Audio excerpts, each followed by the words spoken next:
Vamos a dar inicio a la actividad de hoy. Mi nombre es Rosa Rottenberg, soy coordinadora pedagógica de los cursos de formación que se dictan en Flaxo, Argentina, dirigidos por el doctor Mario Carretero. En esta oportunidad, previo al inicio de un nuevo ciclo lectivo, ustedes saben que nuestra propuesta de formación de los diplomas superiores tiene una fecha de inicio en el mes de abril para el comienzo de año y otro que comienza en el segundo semestre, por lo tanto en el mes de agosto. Y es en ese marco en el cual hoy hacemos esta actividad que será una conferencia ofrecida por el doctor Daniel Valdés, director del Diploma Superior en Necesidades Educativas y Prácticas Inclusivas. El doctor Daniel Valdés eh, eligió por título para la actividad ¿Por qué intervenir en autismo? Y nos ofrecerá sencillamente una exposición y estará disponible en un espacio de preguntas y de intercambios para conversar con ustedes. Les decía antes que esta actividad es en el marco del inicio de una nueva corte. Es nuestra intención contarles cuál es nuestra tarea, cómo se ha diseñado este diploma, contarles cuál es el enfoque y algunas de las perspectivas que Daniel aborda junto con la doctora Solkov,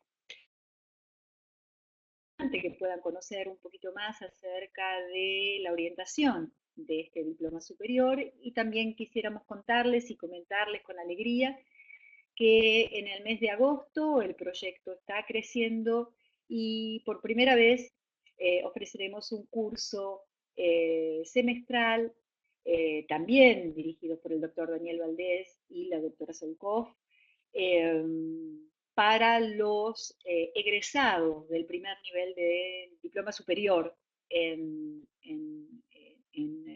necesidades educativas y prácticas inclusivas. Bueno, ese curso también comienza en agosto, es un curso que se llama Intervención Psicoeducativa en Trastornos del Espectro Autista, y ya les comento a ustedes que es para los egresados del diploma, como les decía antes, y también pensado como un abordaje de nueva agenda en relación con las temáticas que el equipo aborda.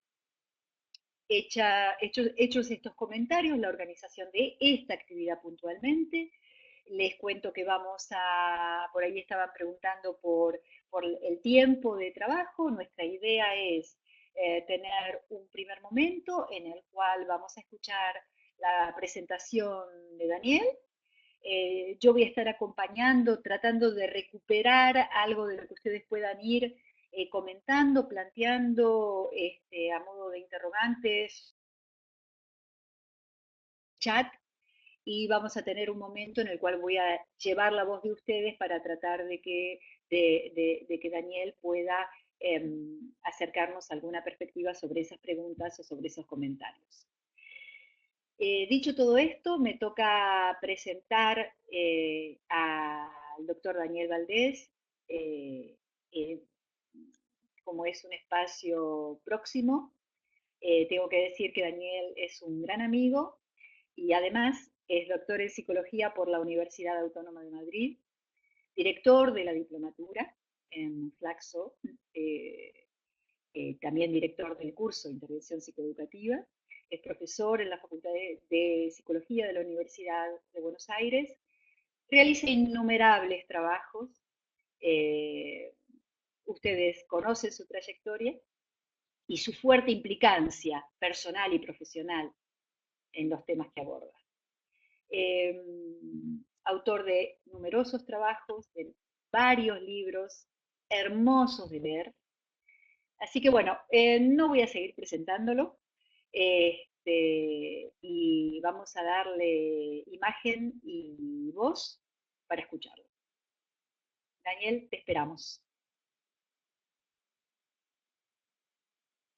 ¿Ahí me escuchan? Ahora sí, Dani, te estamos escuchando. Genial, te estamos escuchando Bueno, y perfecto. viendo. Bueno, bueno, muchísimas gracias Rosita por la presentación, gracias Federico Dorfman en todo lo técnico y gracias a todos los que están participando, a todos y a todas los que están participando desde distintos lugares, de distintos países y de distintas ciudades de Argentina.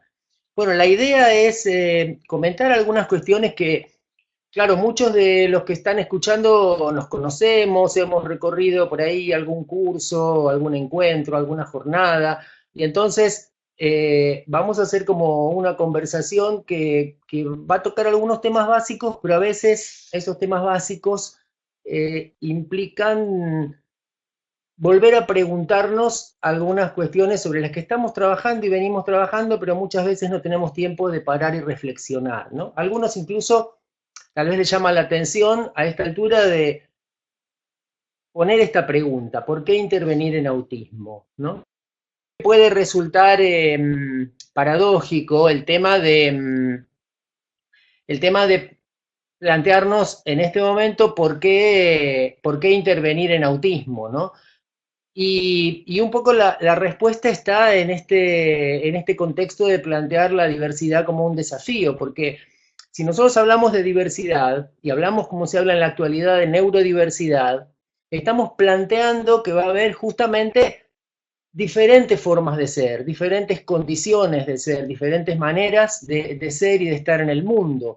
Con lo cual uno podría plantear que resulta paradójico plantear intervenir si en realidad lo que estamos planteando es que esas formas distintas de ser conviven y forman parte de la riqueza, digamos, del ser humano. Ahora bien, hay una autora plantea algo interesante, se llama Sue Fletcher, justamente en relación con esta paradoja, ¿no? Entonces, en principio dejar esta cuestión como pregunta y que ahora la vamos a retomar. Si no resulta paradójico plantear, por un lado, que hay que intervenir, que hay que hacer intervención temprana, y por otro lado, el respeto de la diversidad. Ahora, si nosotros nos adentramos en esto de la diversidad en relación con las condiciones del espectro autista, vamos a ver cómo planteamos en esta imagen que justamente que el autismo es plural, es diverso, es decir, que va desafiando los manuales, las nomenclaturas. Si ustedes recuerdan, en manuales anteriores, incluso antes del DSM-4, antes, se hablaba de trastornos profundos del desarrollo, cuando nosotros sabemos en la actualidad que en muchos casos no son profundos, que hay dificultades, que hay desafíos, que hay barreras, pero que no son profundos. Más adelante, sí, en el DSM-4 se empezó a hablar de trastornos generalizados del desarrollo. Y sabemos también hoy que están lejos de ser generalizados, es decir, que los problemas en el desarrollo no son generalizados, no están en todas las áreas, no tienen en todas las áreas el mismo nivel de dificultad o de gravedad. Entonces es muy importante tener en cuenta esta cuestión, que los manuales, las etiquetas de los manuales se vienen peleando, vienen dándose patadas con la realidad. Entonces, esto es un planteo que tenemos que tener en cuenta a la hora de intervenir. Primero que no hay un solo tipo de autismo. Cuando decimos que hay personas diversas en que los síntomas del autismo se manifiestan de distintas maneras, ¿no? Por eso decimos personas singulares, múltiples autismos, y esto nos tiene que servir para entender ese desafío de la intervención en términos de las diferencias. Por eso es que se ha planteado la discusión, y está la discusión hoy en día, sobre cuál es la terminología más adecuada, porque incluso en los manuales aparecen etiquetas diagnósticas que ya desde el vamos hablan de trastorno, con lo cual la palabra trastorno ya puede resultar en algunos contextos estigmatizadora, es decir, y servir justamente para poner el énfasis en aquello que el sujeto tiene dificultad o por aquello en el que el sujeto se encuentra con barreras. Entonces, en algunos ámbitos se empieza a hablar de condiciones del espectro autista. El propio Baron Cohen y otros autores, otros investigadores internacionales en el mundo empiezan a plantear por qué no hablamos mejor de SEA en vez de TEA, es decir, de condiciones del espectro autista, entendiendo las condiciones clínicas en relación con la diversidad y con esa neurodiversidad de la que hablábamos antes, ¿no? Entonces el planteo sería, bueno, ¿es un trastorno, es una alteración en sí misma, es un déficit, o en realidad es una forma de ser, es una forma de ser diferente en el mundo, con fortalezas, debilidades, oportunidades, barreras, desafíos? Por eso también se está hablando mucho últimamente de plantear el tema en términos de desafíos del desarrollo, que en todo caso todos, desde el punto de vista de los primeros años y de la crianza, estamos justamente afrontando esos desafíos. Desafíos que tienen que ver con el desarrollo social, con el desarrollo emocional, con los vínculos, con el desarrollo del lenguaje, con la lectoescritura, es decir, con desarrollo de los distintos procesos socioemocionales, cognitivos, que implican desafíos en distintos contextos socioculturales. Entonces, si lo planteamos desde esa perspectiva, ¿qué estamos haciendo? Estamos alejándolo desde la perspectiva médica o desde la perspectiva de la patologización, ¿no? Entonces, este es un tema interesante y es un tema que va a seguir vigente y va a seguir discutiéndose incluso cuando venga, no sé, el DSM-6, el DSM-7 o el DSM-20. Es decir, que ¿por qué van cambiando las denominaciones? Lo que no tenemos que perder de vista es que las etiquetas son inventos de la cultura. Las etiquetas no son cosas que tiene el sujeto, no es que alguien tiene eh, algún estigma o algún chip o alguna marca que se llama autismo o que se llama X, sino que en realidad son inventos de la cultura y como tal esos inventos van cambiando y van cambiando en relación con qué, con la investigación, con la clínica, con el desarrollo de nuevos aprendizajes sobre cada uno de los temas. Tengan en cuenta que no se trata solamente de reducir el autismo a la biología o reducir el autismo a los temas médicos o meramente biológicos o neurobiológicos, sino pensarlo también desde un punto de vista social y cultural, las construcciones acerca del autismo, ¿no? Esto podría ser todo un tema y todo un tema a desarrollar. Ahí nombrábamos a Vygotsky justamente porque está vinculado con los modelos de desarrollo, con los propios modelos de desarrollo y con aquello que los modelos de desarrollo nos enseñan sobre el autismo, ¿no? Desde el punto de vista vigotskiano uno podría decir, bueno, es una forma diferente del desarrollo, porque en Vygotsky el desarrollo no tiene esa teleología en relación con que hay que llegar a un determinado punto, sino que puede haber diferentes vías, diferentes caminos de desarrollo en distintos sujetos. Y también un autor muy importante, un profesor italiano, Vittorio Guidano, nos habla justamente cuando él pone en debate el tema de la normalidad, el tema de la patología. Lo que está planteando es que en esa forma de ser, en esa forma de construcción del significado personal, puede haber, digamos, un desarrollo con mayor nivel de flexibilidad o mayor nivel de rigidez, como se puede ver aquí, con mayor nivel de abstracción o mayor nivel de concretud, mayor nivel de integración o mayor nivel de desintegración. ¿Eso qué significa? Vamos a verlo ahora. Me gusta esta viñeta de Tute, que el médico le dice, ¿dónde le duele? Y el señor le dice, en casa.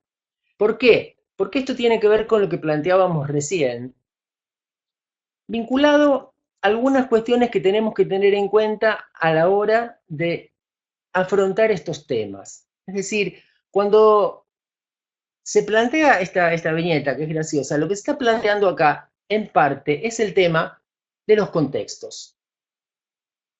Yo elegí algunos por ahí que saben música debe conocer este símbolo musical que se llama coda. Una coda es un símbolo musical que se usa para, por ejemplo, para repetir un motivo interesante de una canción, pero también coda en carpintería es una especie de prisma de madera que se usa como apoyo. Entonces me gusta esta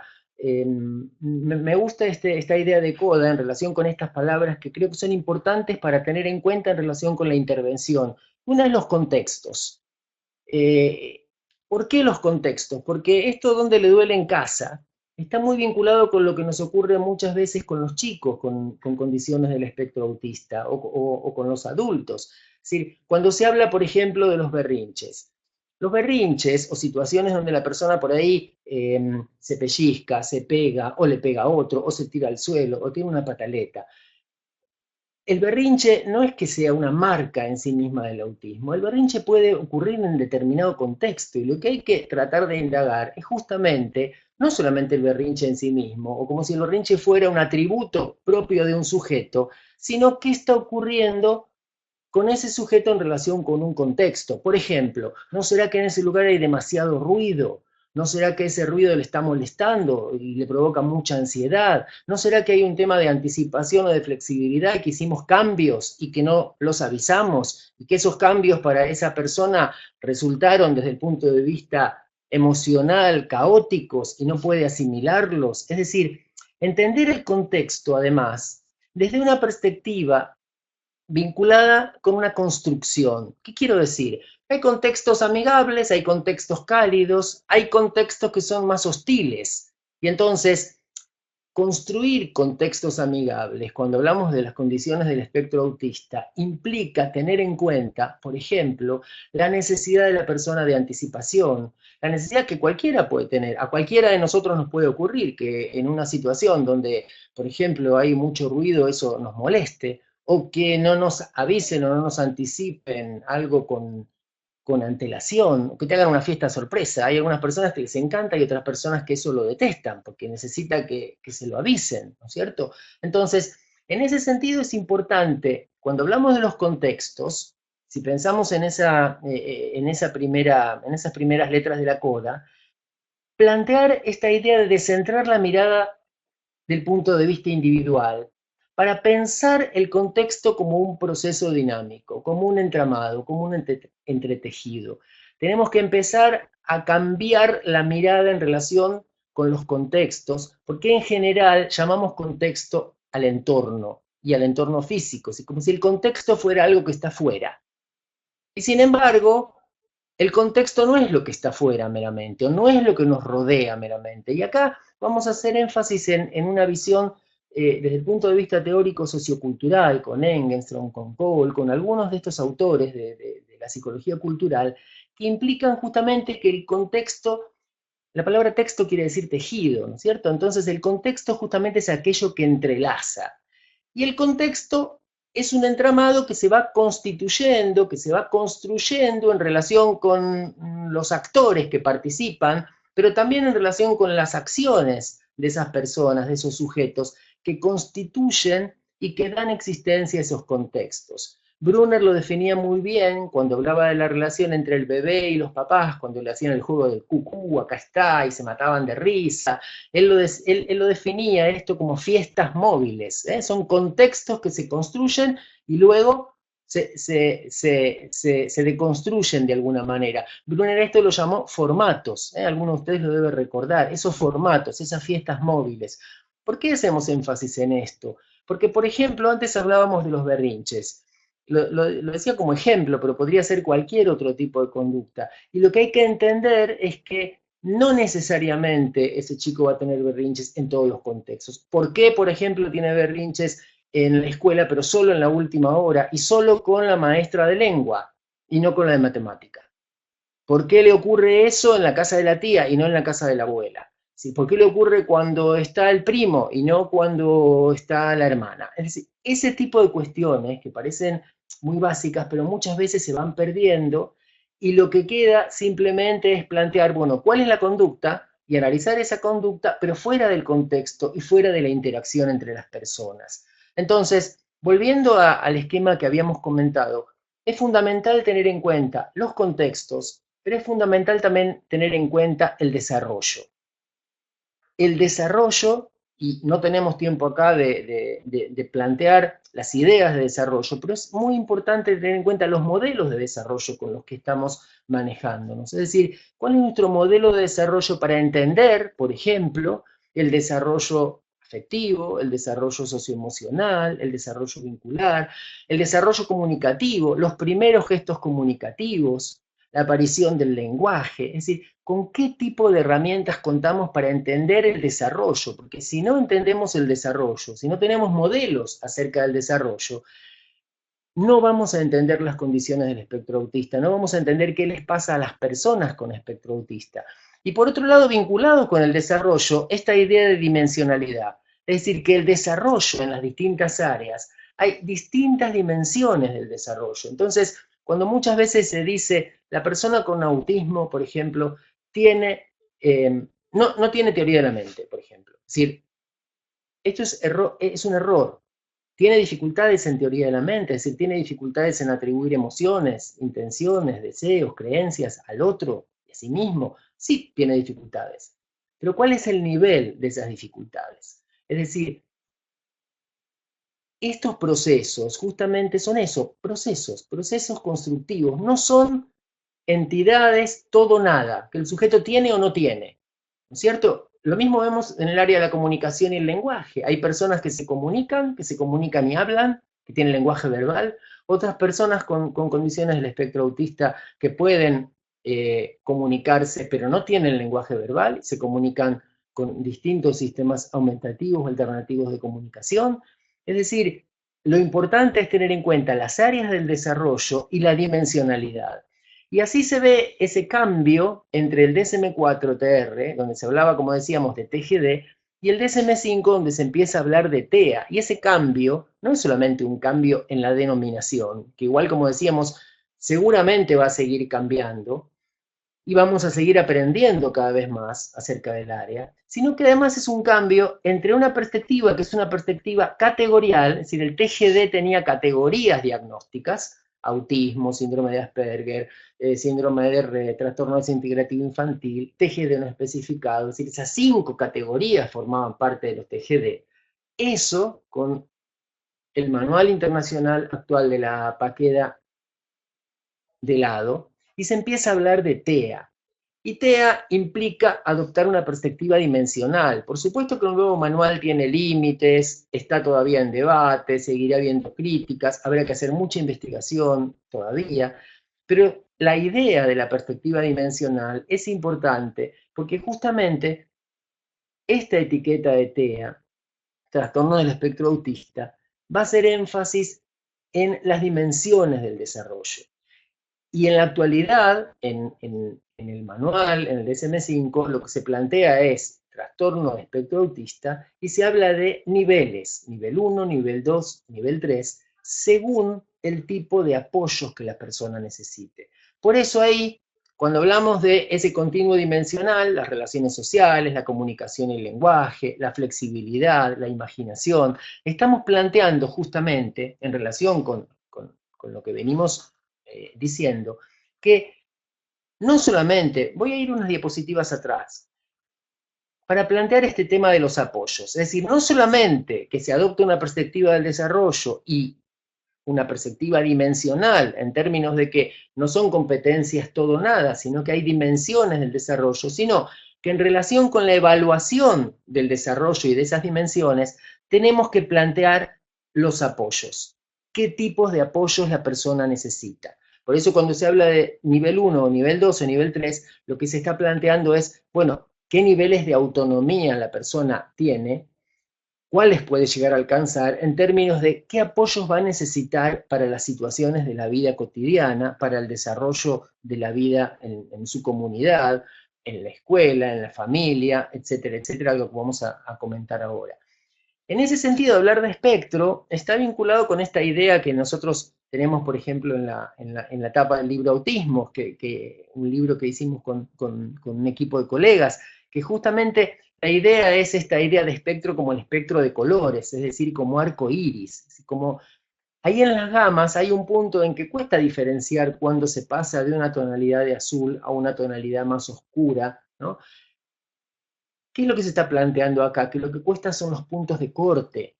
Entonces, por eso insistimos en esta idea de que esas categorías como compartimentos estancos, bueno, nos informaban muy poco. ¿Por qué? Porque en el autismo tenemos un nivel importante de heterogeneidad, por eso también en el libro hablamos de autismos en plural, por la gran heterogeneidad, como decíamos antes, personas que tienen muchas más necesidades de apoyo, personas con menos necesidades de apoyo y personas con realmente que necesitan muy poco apoyo del contexto. Si nosotros tratamos de hacer un recorrido histórico que muchos de ustedes conocen, ya en los años 70, Lorna Wynne y Judith Gould empezaron a hablar del continuo autista, es decir, empezaron a hablar de un continuo. ¿Por qué? Porque encontraban personas, encontraban pacientes con muchas diferencias unos de otros. De hecho, ellas armaron como una especie de tipología que hablaba de chicos que eran más inhibidos, chicos que eran más expansivos, pero esa tipología no funcionó porque de alguna manera volvía a categorías. Y entonces la idea del continuo justamente tiene que ver con esta idea de espectro, donde, bueno, es un arco iris y es muy difícil, ¿no? Es muy difícil de alguna manera querer atrapar la gama de color con una mano, ¿no? Se nos escapa. En ese sentido, en los años 90, Rivière empezó a desarrollar el IDEA y fue una cuestión muy interesante porque en el IDEA de Rivière lo que se excede es esta cuestión de la tríada de alteraciones que planteaban Winnie Bull. Esa tríada de alteraciones, ¿se acuerdan? Tenía que ver con alteraciones en las relaciones sociales, en la comunicación y el lenguaje y en la flexibilidad. Y entonces Rivière lo que va a plantear allí en el IDEA son 12 dimensiones del desarrollo. 12 dimensiones con distintos niveles. Y esas dimensiones justamente las va agrupando en 4 escalas. Pero la idea justamente es que tenemos que tener en cuenta siempre la evaluación del desarrollo y de las dimensiones del desarrollo. ¿Para qué? Para poder identificar mejor cuáles son los desafíos que enfrenta la persona.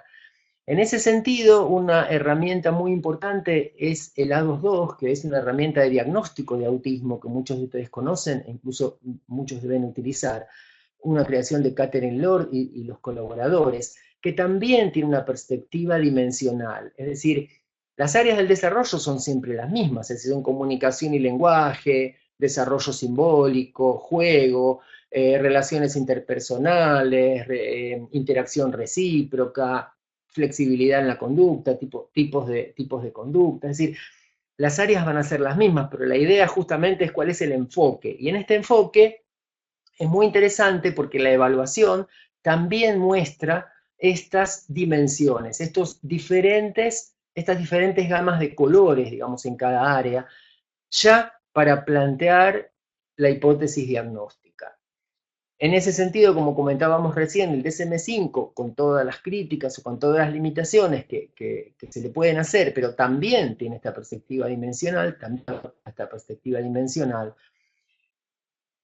Y tenemos, por ejemplo, el Denver, ¿no? El ESDM es la abreviatura del programa de intervención temprana o el modelo de Denver de intervención temprana, que justamente de Rogers y Dawson, que también sigue esta línea. Es decir, el propio programa enfatiza cuestiones que hacen a la crianza, ¿sí? Cuestiones que hacen a las rutinas con objetos, a las rutinas con personas, a juegos sociales, a los primeros juegos que hacen los bebés con las familias. Le da un rol sumamente importante a la familia en la actividad, ayuda a desarrollar justamente interacciones intersubjetivas, juego, desarrollo simbólico, imitación contra imitación, es decir, que de alguna manera el programa los recoge. Es como si el programa se planteara el desafío, el Denver, de decir, bueno, esto es lo que ocurre en el desarrollo que llamamos desarrollo típico. Entonces, bueno, ¿cómo podemos hacer para crear las condiciones justamente para que el bebé se vincule con los demás, para que el bebé se comunique, para que el bebé tenga una motivación para interesarse por objetos, para interesarse por personas? Ahí se trabaja mucho todo lo que es, por ejemplo, pautas de referencia conjunta, acción conjunta. Fíjense que yo antes hablaba de las escalas, en esta diapo tenemos las escalas del IDEA, que Rivière organiza como relaciones sociales, comunicación y lenguaje, flexibilidad, simbolización. Y de alguna manera, lo que estamos planteando, que me perdí en la diapo, acá es, ¿qué necesitamos para construir buenas prácticas? Y por supuesto que la lista podría ser muy larga, pero en principio tenemos que contar con modelos de desarrollo. Los modelos de desarrollo actuales son perspectivas constructivistas, socioconstructivistas. Tenemos esos modelos que son inspirados por las teorías psicogenéticas, tanto Piaget como Vygotsky, Brunner. Un poquito después las contribuciones de Annette Karmilov-Smith, quien fue una de las primeras en hablar de neuroconstructivismo, por ejemplo.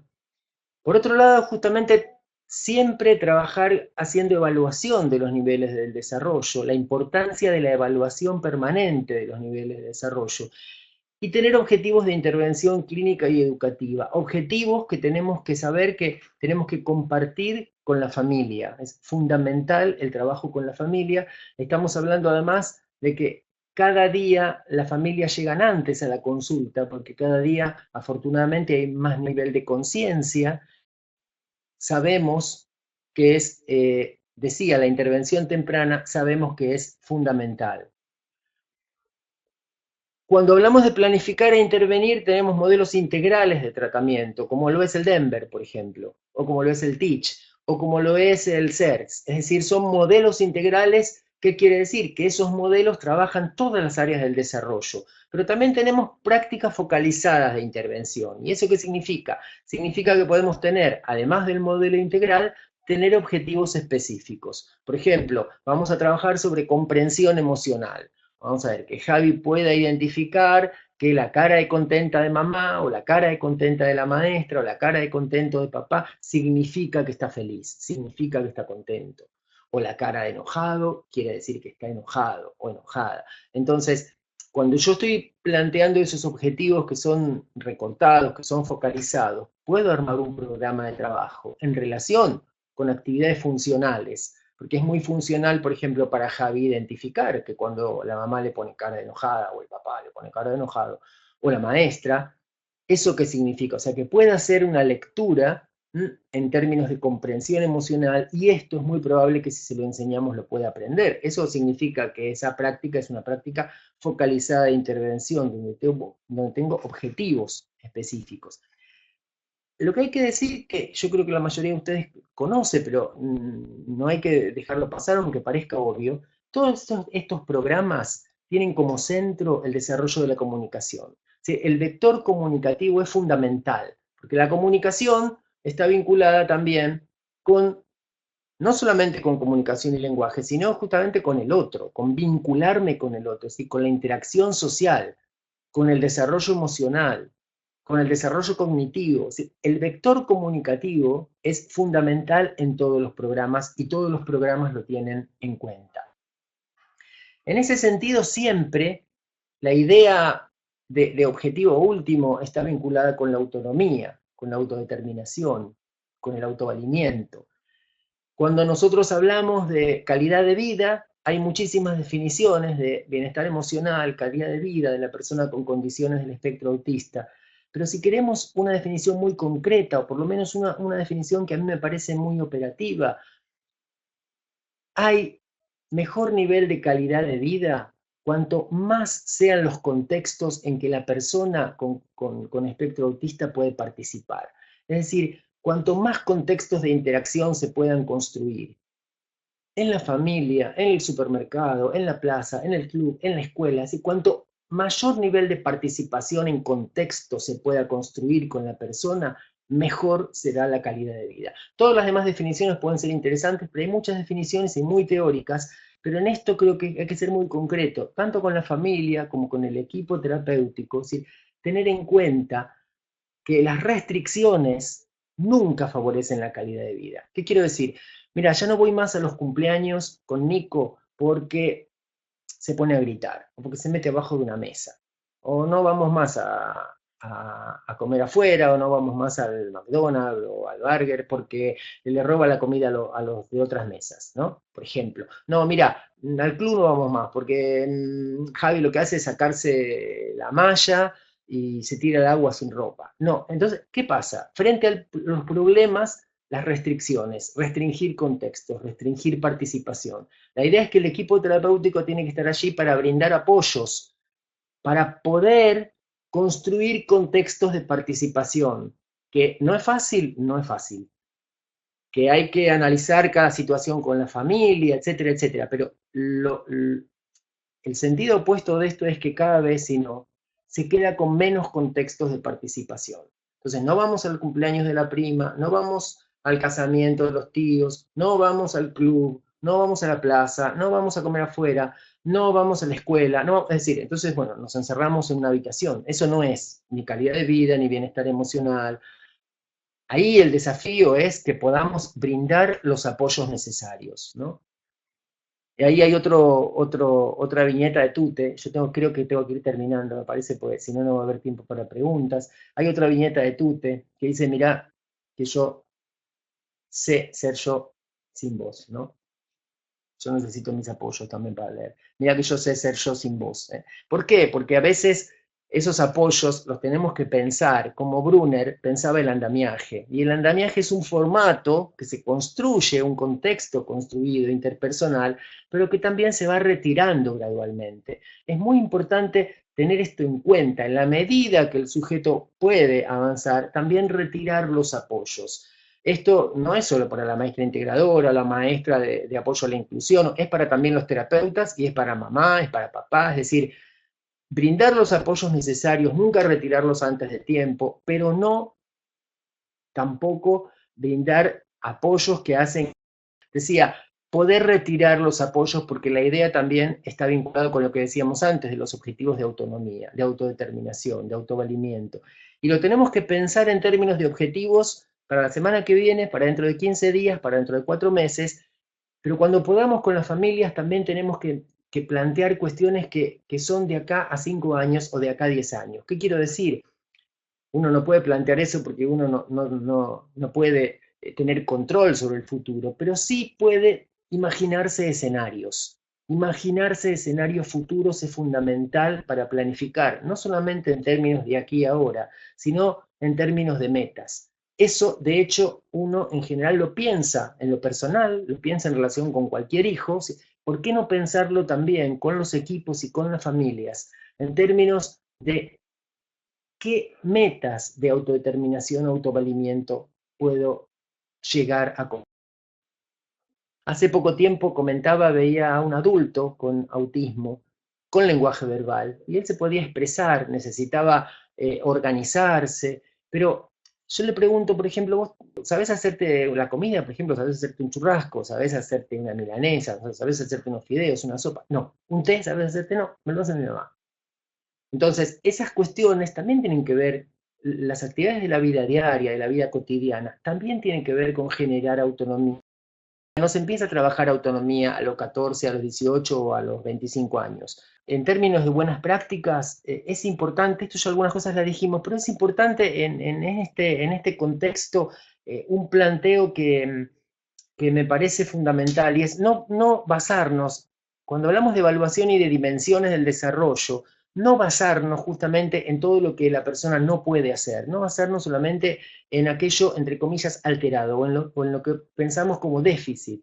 Sabemos que hay desafíos importantes, sabemos que hay barreras, pero pensemos también en trabajar con el potencial, con lo que la persona puede. Y cuando, acá yo decía evitar el efecto martillo, muchos de ustedes conocen el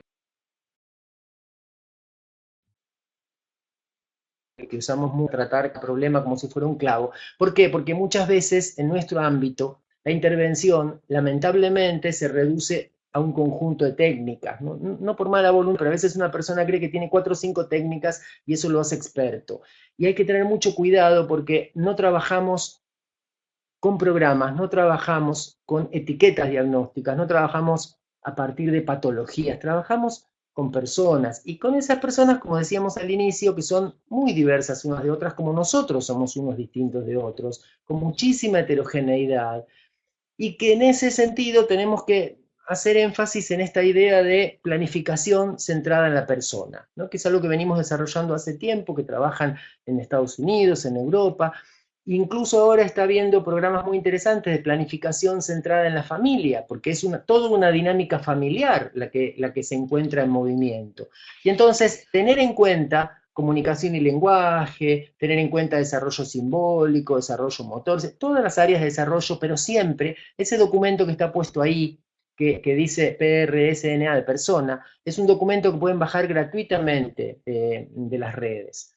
Y en ese sentido, para cerrar, pensemos en lo que comentábamos al inicio, comprender el autismo implica no meramente comprender etiquetas diagnósticas, no reducir el problema a una etiqueta diagnóstica y congelarlo, porque esto es una película y no puede estar congelado en un fotograma, y eso es un gran desafío para todos los profesionales y también para las familias. Por eso insistimos, para comprender el autismo, y volvemos con este símbolo musical que es la coda, tener en cuenta los contextos como construcción interpersonal, el desarrollo, la dimensionalidad, la necesidad de apoyos, brindar los apoyos adecuados. Y en ese sentido, simplemente esto no pretende ser un modelo acabado, pero simplemente, justamente en esta paradoja que planteábamos al inicio de neurodiversidad e intervención, ¿por qué la intervención? Simplemente pensar la intervención como soporte, pensar la intervención como apoyo, es decir, pensar la intervención frente a los desafíos del desarrollo y a las barreras que puede encontrar, por ejemplo, una persona que a los 2 y medio, no se está comunicando, o no señala para pedir, o no señala para mostrar, o directamente no habla, o no responde al nombre. Es decir, esos desafíos se transforman en barreras y se pueden transformar en barreras gigantes si uno no interviene. Cuando digo uno, digo la familia, porque el equipo tiene que trabajar con la familia. Pensemos en chicos muy, muy pequeños. Entonces ahí hablamos de apoyos en relación con la familia, en relación con los contextos, en relación con la comunidad. Pensémoslo en términos también del nivel inicial, pensémoslo en términos de la educación inclusiva, de la inclusión en la escuela común. Y en general, en los diferentes contextos, pero siempre pensando en aprendizajes funcionales. A mí me gustó mucho el grabado este para recordar esto que dice Arquímedes, y acá está puesto de manera literal, dice, dadme un punto de apoyo y mover el mundo, ¿no? Pero muchas veces uno se encuentra con chicos que ahora ya no son chicos, con adolescentes, 16, 17 años, o con adultos, 24, 25 años, que se pueden comunicar, que pueden hablar, muchos tienen lectoescritura, han ido a la escuela, han ido a la escuela secundaria, hay personas con síndrome de Asperger que han ido a la universidad, pero eso lo han logrado justamente por los niveles de apoyo que han tenido en su desarrollo temprano, porque la familia tuvo alguna alerta, porque la familia pidió colaboración y porque hubo contextos de apoyo. Y en ese sentido, es importante el trabajo con la familia y el trabajo en equipo, ¿no? Esta diapo que me mandó Karina Solkov, que me parece bien gráfica, ¿no? Esto de cuando nos unimos, nadie se cae. Es fundamental el trabajo en equipo y como profesionales no quedarnos aislados. Estamos hablando justamente de desafíos que tienen que ver con la desconexión, con el aislamiento, y a veces como profesionales nos pasa que nos quedamos también aislados. Hay que saber pedir ayuda, decir no sé, porque cada nuevo paciente, cada nuevo sujeto es un desafío nuevo, y tener en cuenta esta cuestión entendiendo que hay programas, hay eh, maneras de actuar, hay distintas formas de abordaje frente a desafíos que también se plantean como desafíos para nosotros, ¿no? Y esto sí, para terminar, el último de Tute, para terminar, dice, no sé, siento que no estoy preparado para el compromiso. Llevamos 20 años de casados, Raúl, le dice la mujer. Es que ya como profesionales, esto pasa muchas veces en las escuelas, y no estamos preparados para la inclusión. Bueno, es que ya la inclusión ya está, ¿no? No estamos preparados para la intervención. Miren, hay cientos de miles de programas, hay cientos de miles de materiales. ¿Sí? Lo que hay que hacer es una buena evaluación de la persona, de las dimensiones del desarrollo, ver los tipos de apoyo que necesita y crear los dispositivos adecuados para superar esas barreras o para ayudar a superar esas barreras y para que esos desafíos justamente puedan ser desafíos que en algún momento se convirtieron en alertas, pero gracias a los apoyos se han podido ir superando. Por supuesto que es un proceso y es un proceso complejo. Pero si hay barreras, si no se puede avanzar, y uno dice, bueno, es que el cuadro es un cuadro muy, muy difícil, el cuadro es un cuadro muy particular, etcétera, etcétera. El problema, creo que el gran problema y el gran desafío para nosotros es cuando no se avanza, porque nosotros como profesionales no estamos poniendo todas las estrategias adecuadas, todas las estrategias disponibles, no estamos conociendo, por ejemplo, los programas que existen, no estamos conociendo las nuevas intervenciones vinculadas con desarrollo.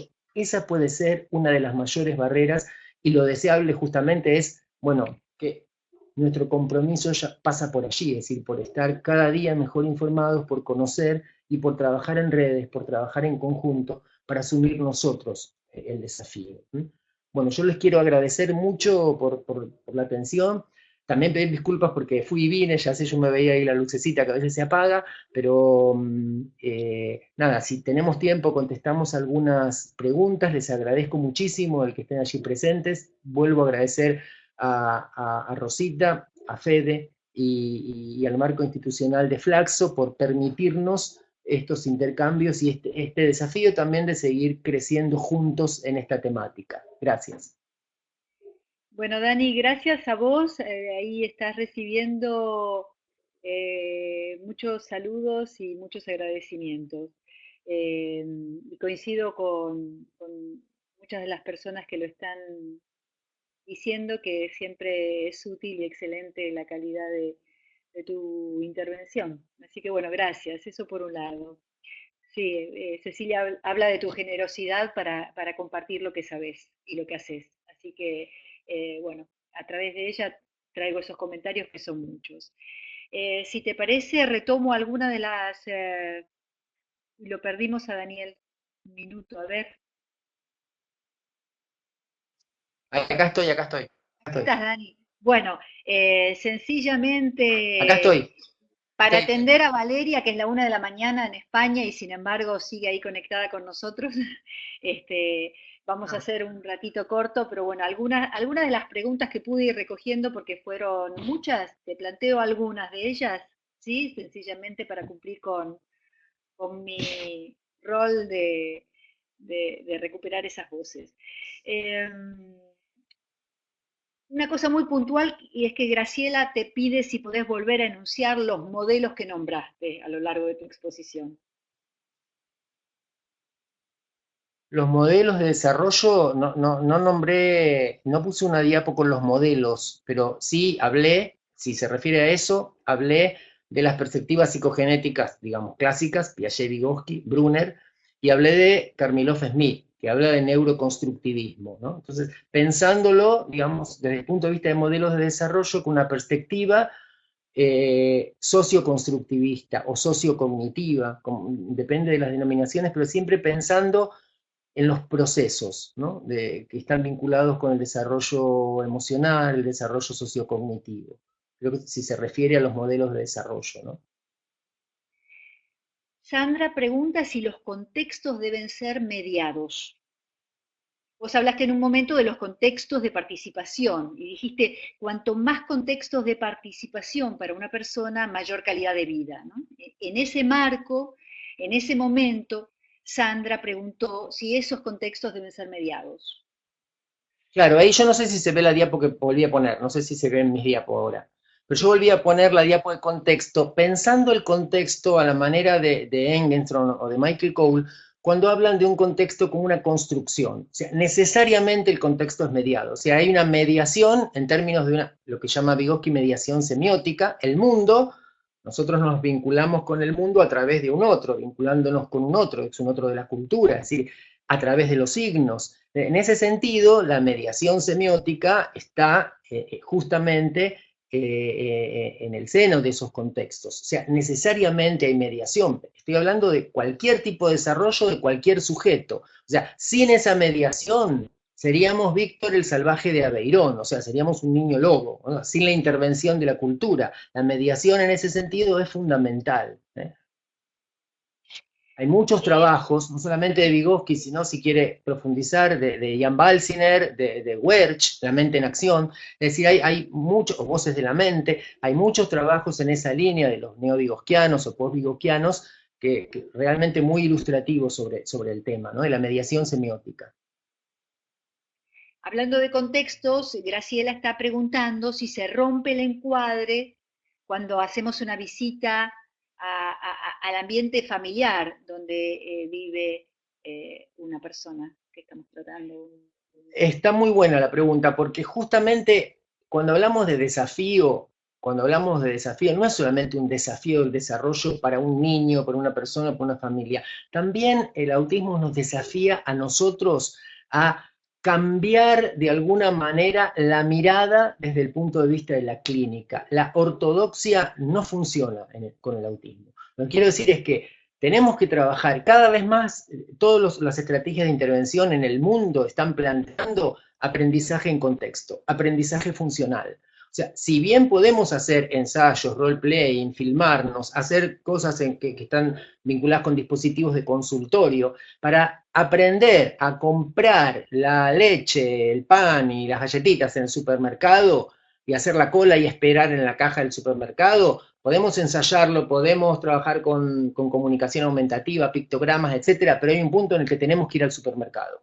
Si tenemos que trabajar en contextos y o ayudar a la familia a ese trabajo en contextos. Por eso hablamos de equipos, porque no todos hacemos todo el tiempo, pero en los equipos puede ser que haya psicólogos, psicopedagogas, terapistas ocupacionales, psicomotricistas, es decir, maestras integradoras, distintos fonoaudiólogas, es decir, distintos profesionales que trabajemos en red, pero siempre con la familia.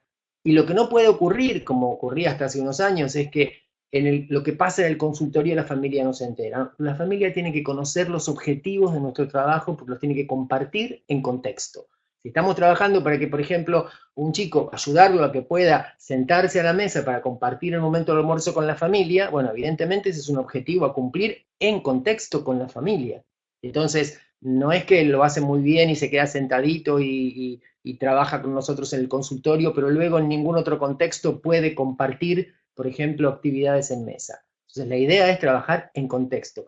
Agrego algo más, sabiendo además que las personas con autismo tienen dificultades para la generalización. ¿Qué quiere decir?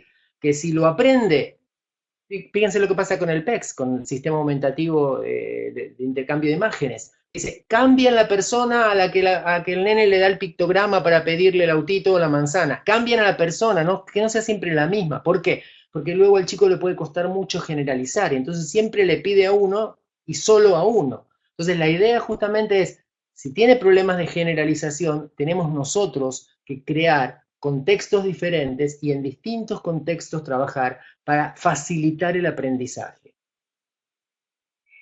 En ese marco está diciendo ahora Leslie que conoció madres de niños autistas que quieren amoldar el mundo a él y no preparan al niño para que se desarrollen en el mundo. Y entonces se pregunta, ¿no? ¿Cómo abordar estas situaciones? Claro, justamente, cuando hablamos de trabajo en contexto, estamos planteando eso. Cuando estamos diciendo, un ejemplo que yo di, que es un ejemplo real y que muchos de ustedes conocerán, es muy gracioso por ahí cuando, no sé, Javi, Nico, Tomás, tenía 3 añitos y en el club se sacaba la malla y todos se reían. Pero claro, cuando tiene 14 y se saca la malla y está delante de todos, ya no se ríen. Es probable que lo quieran echar del club. Entonces, ¿qué ocurre ahí? Bueno, eso hay que trabajarlo. Puede ser hacer un análisis funcional, puede ser que el tema de la malla esté vinculado con la sensibilidad, con algo sensorial, puede ser que esté vinculado con otra cuestión, pero lo que hay que hacer es justamente indagar en contexto qué es lo que ocurre y brindar apoyos. ¿Para qué? Para que pueda disfrutar de la pileta y del club con la familia, pero con la malla puesta. Ese es un desafío, porque, como bien decían, creo que Diana, justamente la idea es cómo lo que vamos haciendo implica ir como superando barreras, superando límites. El mundo no se va a acomodar, digamos. Pero eso nos pasa a todos, todo el tiempo. O sea, ese desafío lo tenemos todos. Hay cosas que nos gustan más y nos gustan menos del contexto. Pero las adaptaciones van siendo como interactivas siempre en ese sentido, ¿no? Justamente Daniel, Wendy estaba preguntando en algún momento si todo esto se sigue trabajando de igual manera en la edad adulta. Bueno, la idea, y eso depende mucho de cada caso, porque como decíamos, depende mucho de cada singularidad, de cada persona, pero evidentemente la idea es que cuanto mejor esto se trabaja con los chicos más chicos, con los más chiquitos, mucha más autonomía se tiene en la escuela primaria, en la secundaria o en la adolescencia. Es decir, doy un ejemplo muy concreto. Chicos chicos con los que trabajamos mucho sobre problemas de conducta en el aula. ¿Qué quiere decir? Berrinches en el aula. Eso es nivel inicial. Ponerlo en la sala de 3 o en la sala de 4. Imaginá que ese chico tuvo las oportunidades de que hay un equipo, hay una familia, hay una escuela muy comprometida, y que en realidad eso se pudo ir modificando y que dejó de haber berrinches en la escuela por distintos motivos y se resolvió. No quiero ser muy largo con esto, pero ¿por qué me sirve este ejemplo? Porque es muy probable que si no se hubiera trabajado esta cuestión, por ejemplo, de los berrinches en la escuela, ¿cuál era el resultado? Y mira, en realidad Franchi no puede ir a la escuela. ¿Por qué? Y porque grita, porque se tira al suelo, porque se agarra de los pelos, porque se da la cabeza contra el suelo. Entonces, si no se trabajó eso, claro, se lo empieza a excluir. El problema de la exclusión de la escuela no es solamente la exclusión de la escuela, no es solamente el destino escolar el que está en juego, es el destino personal, es el destino vital, porque un chico que se queda sin escuela tan temprano y sin oportunidades de aprendizaje y de desarrollo, con pares, con semejantes, con otros, con ese desafío que implica la escolaridad, y bueno, los resultados a futuro van a ser distintos, por eso tenemos que luchar activamente por la educación inclusiva, no por una cuestión meramente de que tiene que estar en un aula, sino porque tiene que estar en las mejores condiciones posibles, y porque eso implica estar trabajando de alguna manera sembrando futuro. Cuando yo comentaba antes que las metas hay que plantearlas, también pensar escenarios dentro de varios años para adelante, alguien me dirá, bueno, pero mamá, papá, te lo dice en la familia, ¿qué voy a hacer qué voy a hacer con Juanchi cuando tenga 15 o 16? Hay talleres o hay tal, el sistema educativo tiene respuesta. En muchos casos, lo que estamos viendo ahora es que el sistema educativo ha venido elaborando respuestas que no tenía hace 10 años atrás. Entonces, por eso es importante el planteo y el desafío actual, porque si no está la respuesta para Juanchi, la idea es que trabajemos para que desde las políticas públicas, para que desde el propio sistema pueda estar. De hecho, para eso hay asociaciones de familias, asociaciones de padres que trabajan muy activamente y que tienen resultados porque hacen incidencia política en relación con, bueno, reclamar por los derechos, ¿no? Justamente Sandra seguía planteando el tema del contexto escolar y quería preguntarte, según tu opinión, qué es lo más importante para intervenir en el contexto escolar o cuáles son los apoyos centrales en el contexto escolar. Bueno, en principio es importante contar con algún personal de apoyo a la inclusión. A veces es una persona que es de la escuela, que es dentro del marco de la institución, pero si no, si es un personal externo a la institución, bueno, sea externo o sea de la institución, es importante que trabaje de manera conjunta con el equipo terapéutico. Es decir, ¿por qué? Porque puede justamente pedir sugerencias, estar en el día a día, comunicarse si hay alguna dificultad, no dejarnos estar, no dejar pasar muchas situaciones que por ahí son pequeños problemas que si no intervenimos se vuelven después como una luz, se vuelven grandes problemas. Es decir, eso es fundamental. Lo que sí soy consciente es que en distintos países, por ejemplo en Latinoamérica, hay distintos accesos porque hay distintas formas de cobertura. Hay países en que no hay cobertura para una maestra integradora. Hay países en que hay cobertura, pero igual es difícil, hay que tramitarlo y hay que pelearlo. Pero la idea es poder contar con apoyos en la escuela, pero también, como decíamos hoy, según las necesidades y según los niveles que vaya alcanzando cada chico en esa dimensionalidad de la que hablábamos, bueno, también saber retirar apoyo, ¿no es cierto? Es decir, poder planificar el retiro de apoyos para que pueda tener el mayor nivel de autonomía posible. Pero es fundamental y es fundamental también hacer reuniones con el equipo directivo, con los maestros. Hay maestros que tienen excelente voluntad de trabajo, pero también muchas veces una de las barreras es la ignorancia, es el desconocimiento. Entonces a veces te plantean, ¿qué hago? Por ejemplo, Sol se levanta, camina por el aula y lo primero que uno plantea es, bueno, ¿qué haces con cualquier nene que se levanta y camina por el aula? Bueno, es que se siente, por ejemplo. Y esa también es una manera de incluir. Es decir, bueno, pero no que la maestra hable con la integradora, como si fuera un intérprete, sino que hable con el alumno y que realmente pueda darle indicaciones. Y una maestra una vez me dijo, ay, yo pensé que por ahí le hacía daño si le decía algo así, ¿no? Entonces, muchas veces la falta de diálogo con los docentes, la falta de sugerencias, apoyos, orientaciones, puede constituir una barrera. Entonces es muy importante hacer un seguimiento y es muy importante el trabajo conjunto con las instituciones, porque se logran muchas cosas, pero con un trabajo conjunto, ¿no? Insisto en eso. Justamente había una pregunta refiriéndose a, a la idea de equipo de Graciela, que decía, bueno, pero es importante que una persona del equipo oficie de referente o tutor sistemáticamente. Si es en relación con el trabajo con la escuela, es muy importante que alguien coordine el vínculo con la escuela, por una cuestión práctica también. Pueden ir varios del equipo muchas veces según las necesidades, pero por una cuestión práctica es importante que haya un coordinador, que además el coordinador podría ser alternativo, pero lo que quiero decir es que tiene que haber alguien que pueda ser algo así como un vocero en relación con las distintas instituciones. A veces no es solamente la escuela, a veces es la escuela, es el club o es una institución donde va a aprender comedia musical o danza, es decir, y a veces, o taekwondo. Entonces vamos, por ahí alguien va a hablar con el profe de taekwondo. Y simplemente para comentarle, bueno, cómo ese chico por ahí, qué tipo de apoyos necesita para que se le den instrucciones. Y a veces es el canal de comunicación lo que uno trabaja sobre eso, o sobre el código, sobre el formato. Y la verdad que hay resultados excelentes, pero evidentemente tiene que haber gente del equipo implicada y que pueda crear estos puentes, ¿no? Con distintos contextos en los que la familia y el chico estén implicados, ¿no? Hay una pregunta puntual de Melissa en relación con la diplomatura, que tiene que ver con si la diplomatura en sí brinda herramientas para conocer programas de intervención.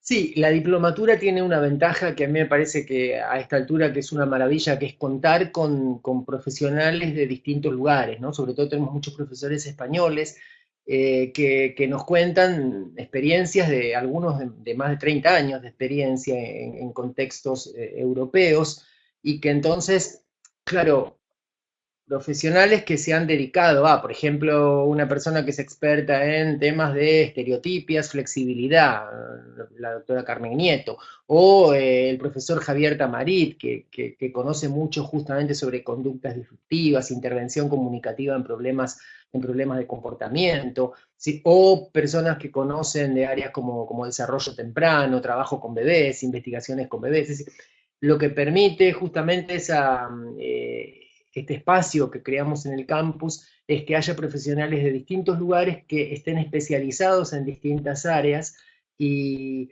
bueno, eso nos da como un abanico, porque incluso algunos son expertos en algunos programas, otros en otros, o sea, no tenemos como esto que yo decía en la charla no es un eslogan, es decir, no trabajamos con un programa. El programa no es que a todos los chicos hay que enseñarle el mismo programa, sino que hay programas que pueden ser muy buenos para algunos chicos y no tan buenos para otros. Entonces lo que tenemos que ver es justamente esta planificación centrada en la persona supone qué tipo de estrategias, qué tipo de programas, qué tipo de objetivos son mejores para Florencia, o cuáles son mejores para Juani, o cuáles son mejores para Niki, etcétera, etcétera.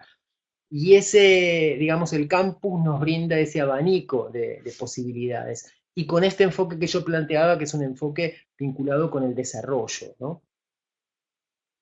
Y en esa línea pregunta María Belén, perdón, María de los Ángeles pregunta cómo se aborda la formación práctica.